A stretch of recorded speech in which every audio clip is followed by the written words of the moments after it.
Hi friends, எல்லோரும் எப்படி இருக்கீங்க? இன்றைக்கி நம்ம என்ன பார்க்க போகிறோம் அப்படின்னா, பிரியாணி மசாலா எப்படி செய்கிறதுன்னு பார்க்கலாம்.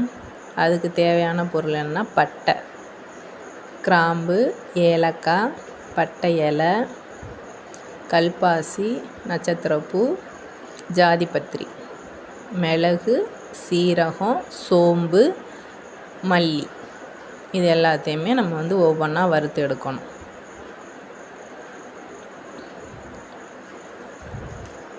எப்படி பண்ணலான்னு பார்க்கலாமா? ஃபஸ்ட்டு பட்டை எடுத்துக்கலாம். பட்டை அந்த சுருள் பட்டை ஒரு 4 பட்டை எடுத்திருக்கேன். அதை ஃபுல்லாக உடச்சி போட்டிருக்கேன். ஒரு 4 பட்டை எடுத்துக்கிட்டால் போதும். கருக்காமல் அடுப்பில் லோ ஃப்ளேமில் வச்சு வறுக்கணும். அந்த சுருள் பட்டை சுருண்டே இருக்கிறனால அது ஃபுல்லாக அது வறுக்க முடியாது. ஆனால் கொஞ்சம் உடச்சி நீங்கள் போட்டால் தான் கொஞ்சம் வறுபடும். அதில் நம்ம அந்த இதை தொட்டு பார்க்கையில அந்த ஹீட் அதில் படணும். அந்த அளவுக்கு இருந்தால் போதும். இந்த மாதிரி அதை ஃபஸ்ட்டு வறுத்து எடுத்துக்கலாம்.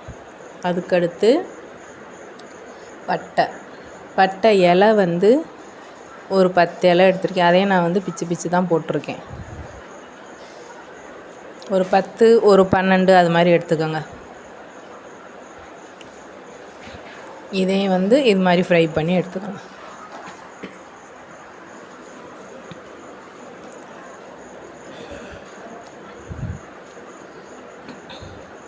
அதுக்கடுத்து கல்பாசி, இது ஒரு கைப்பிடி தான் போட்டிருக்கேன். ஒரு 5 ஸ்பூன் வரும் இதில். இதையும் லைட்டாக வறுத்து அதை எடுத்துக்கலாம். அதுக்கடுத்து நட்சத்திரப்பூ, அது ஒரு 6-7 எடுத்திருக்கேன். அது ஃபுல்லாக உடச்சி போட்டிருக்கேன்.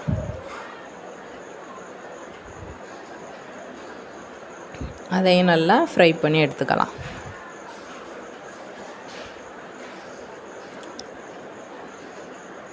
அக்கா சேனலுக்கு சப்போர்ட் பண்ணுங்கள், சப்ஸ்கிரைப் பண்ணுங்கள், லைக் பண்ணுங்கள், ஷேர் பண்ணுங்கள், கமெண்ட் பண்ணுங்கள்.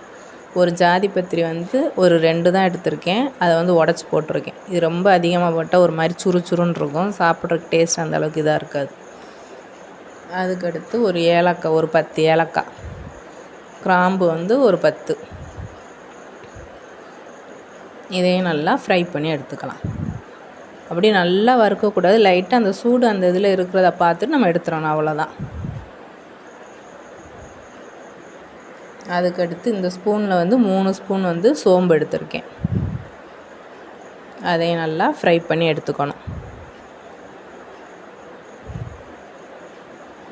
அதுக்கடுத்து அதே மாதிரி 3 ஸ்பூன் சீரகம்,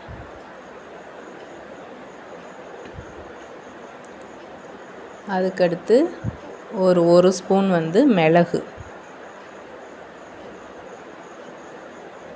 அதையும் நல்லா ஃப்ரை பண்ணி எடுத்துக்கணும். அதுக்கடுத்து மல்லி ஒரு 100 எடுத்திருக்கேன். அதையும் நல்லா ஃப்ரை பண்ணி எடுத்துக்கணும். இந்த அளவுக்கு நல்லா ஃப்ரை பண்ணி எடுத்துட்டு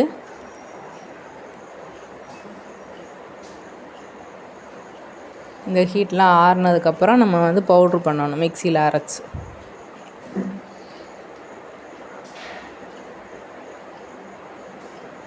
பிரியாணி செய்கிறப்ப ஒரு ஸ்பூன் மட்டும் இந்த மசாலா போட்டு நீங்கள் செஞ்சால் போதும், சூப்பராக இருக்கும்.